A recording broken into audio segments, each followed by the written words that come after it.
سورہ روم آپ کو معلوم ہے، اس سے پہلے والے رکوع میں اللہ تعالیٰ نے، یہ تو چونکہ مکی صورتیں ہیں تو ان میں زیادہ تر عقیدہ توحید اور آخرت ہی بیان ہوا ہے۔ اس سے پہلے والے رکوع میں اللہ نے بتایا تھا کہ جو اللہ پر اعتماد کرنے والے لوگ ہیں، توحید پرست لوگ ہیں، وہ اللہ پہ توکل کرتے ہیں، مایوس نہیں ہوتے۔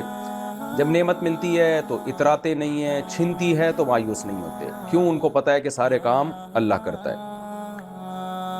آگے اللہ نے انسانوں کی ایک شکایت بیان کی ہے، فرمایا کہ ظہر الفساد فی البر والبحر، خشکی اور تری میں فساد پھیل رہا ہے، بما کسبت ایدی الناس، لوگوں کی بدعمالیوں کے سبب۔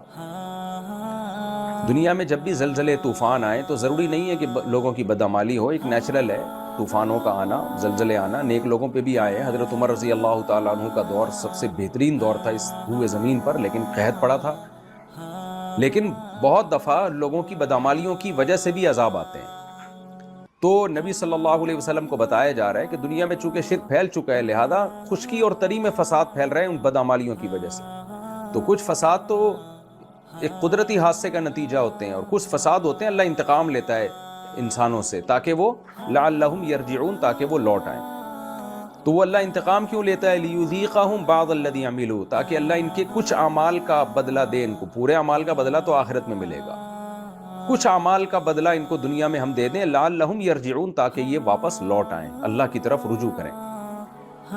یہاں دو باتیں سمجھنے کی، بلکہ تین باتیں۔ ایک بات تو میں نے بتا دی آپ کو کہ زلزلے طوفان ہمیشہ اللہ کی غضب کی علامت نہیں ہوتے، بلکہ نیک لوگوں پہ بھی یہ ساری چیزیں آتی ہیں۔ اور بارش جب ہوگی تو اس میں اگر کوئی نیک آدمی کا گھر بھی ہوگا، اگر سب کے گھر ٹوٹیں گے تو اس کا گھر بھی ٹوٹے گا۔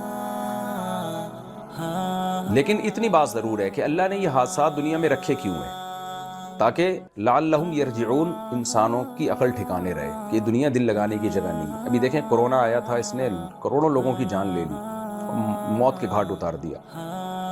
تو ان سب چیزوں کا فائدہ یہ ہوتا ہے کہ انسان چاہے کافر ہی کیوں نہ ہو، اس کو دنیا کی بے ثباتی کا یقین ہوتا ہے، کیونکہ جب آپ کو دنیا میں سب کچھ مل جائے نا تو پھر انسان اللہ کو بھول جاتا ہے۔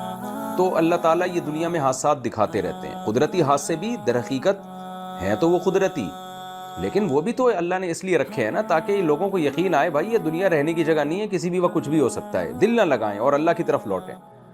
ایک بات تو یہ ہو گئی۔ دوسری بات یہ کہ بعض دفعہ یہ حادثے آتے ہی انسانوں کی بدعمالیوں کی وجہ سے۔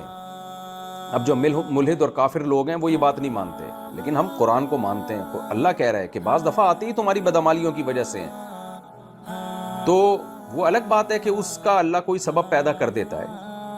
یعنی جب زلزلہ آئے گا تو ظاہر ہے کچھ زمین سے پلیٹیں بھی اللہ ہلائے گا نا۔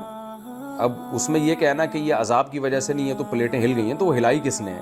اس کا بھی تو سبب اللہ نے پیدا کیا ہے۔ تو کوئی بھی سبب ہو سکتا ہے اس کا، تو وہ بھی عقل مندوں کے لیے اللہ کی طرف رجوع کرنے کا یہ چیز بھی ذریعہ بنتی ہے، لعلہم یرجعون، تاکہ لوگ اللہ کی طرف لوٹیں۔ تو خوش قسمت لوگ لوٹ جاتے ہیں، بد قسمت لوگ انہی باتوں میں لگے رہتے ہیں کہ نیچرل ہے اور ہمیں کیا ضرورت، اور بالآخر دنیا سے ایک دن چلے جاتے ہیں اور پھر ان کو اپنی بدعمالیوں کا حساب پورا آخرت میں دینا پڑے گا۔ تیسری بات یہ کہ یہ جو بدعمالیاں ہیں نا، نبی صلی اللہ علیہ وسلم کی صحیح حدیث سے ثابت ہے کہ بدعمالیوں کے سبب میں جب دنیا میں عذاب آتا ہے تو نیک لوگ بھی اس عذاب میں پستے ہیں، لیکن آخرت میں اللہ ان نیک لوگوں کو الگ کر دے گا، کیونکہ دنیا دارالاسباب ہے۔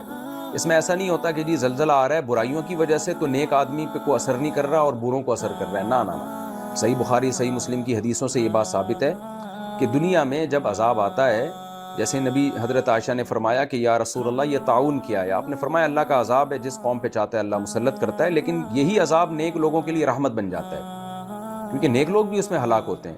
اس لیے آگے آپ نے فرمایا جو اس طاعون میں صبر کرے اور اپنا علاقہ چھوڑ کے نہ بھاگے تو اس کو شہادت کا اجر ملتا ہے۔ تو یہ ایک اہم بات ہے۔ ایک اور بات یہ، دوسری بات یہ کہ یہ جو قرآن نے کہا ہے کہ خشکی اور تری میں فساد پھیل رہا ہے، تو خشکی میں فساد کا مطلب تو سمجھ میں آتا ہے زلزلے آنا، طوفان آنا۔ تری میں یعنی باہر سمندر کو کہتے ہیں، سمندر میں فساد کا کیا مطلب ہے؟ بعض علماء نے بیان کیا کہ یہاں سمندر سے مراد ہے جو سمندر کے قریب رہنے والے لوگ ہیں۔ دنیا میں زیادہ تر آبادی پہلے سمندروں کے قریب ہی رہا کرتی تھی، تو سمندر سے مراد عین سمندر نہیں بلکہ سمندر کے قریب کی آبادی ہے۔ اور یہ بھی مطلب ہو سکتا ہے کہ سمندروں میں بھی فساد ہوتا ہو جس کا ہمیں نہیں پتا کہ اس کے خشکی پہ کیا اثرات ہوتے ہیں، ہو سکتا ہے بعد میں ہمیں معلوم ہو یہ بات، سمندروں میں زلزلے آتے ہیں، اس کی وجہ سے آپ کو پتہ ہے سونامی کا زلزلہ سمندر میں آیا تھا، اس کی وجہ سے خشکی پر کتنی بڑی تباہی پھیلی، یہ بھی ہو سکتا ہے۔ اور دوسری بات یہ بھی کہ ایک محاورہ ہے خشکی اور تری، یعنی ہر جگہ فساد پھیل رہا ہے انسان کی بدعمالیوں کے سبب، تو ہر جگہ کو اللہ نے تعبیر اس سے کیا کہ خشکی اور تری، یعنی سمندروں اور خشکیوں میں فساد پھیل رہے، جیسے کہ ہم بھی محاوروں میں کہتے ہیں کہ بحر و بر پہ فلاں کی حکومت ہے، مراد ہے ہر جگہ حکومت۔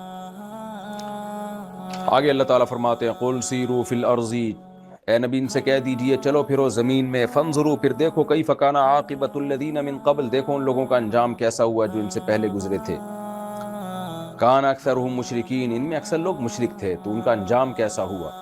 فَأَقِمْ وَجْهَكَ لِلدِّینِ الْقَیِّمِ، پچھلے رکوع میں بھی یہی مضمون تھا کہ اے نبی آپ اپنا چہرہ سیدھا رکھیے دین اسلام کی طرف اور باقی تمام ادیان سے ہٹائیں، اور اسلام کے بارے میں بتایا کہ وہ فطرت ہے جس پر اللہ نے لوگوں کو پیدا کیا۔